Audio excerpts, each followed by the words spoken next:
Hey everyone, welcome to my channel. Today I'm going to be reviewing this 22-inch Kinky straight Upart wig from Asteria hair. This wig is so gorgeous. It is perfect for a natural blowout look, which I did here.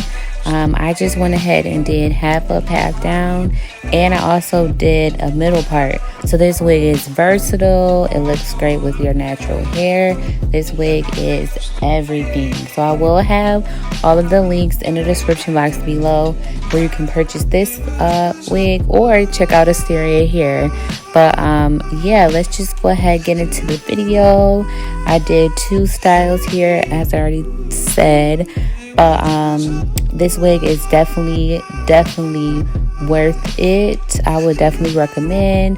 The curls that I did at the end were super pretty as well, and they stayed forever. Like, these curls are not going anywhere. So go ahead again and check out the description box if you're interested, and thank you guys so much for watching.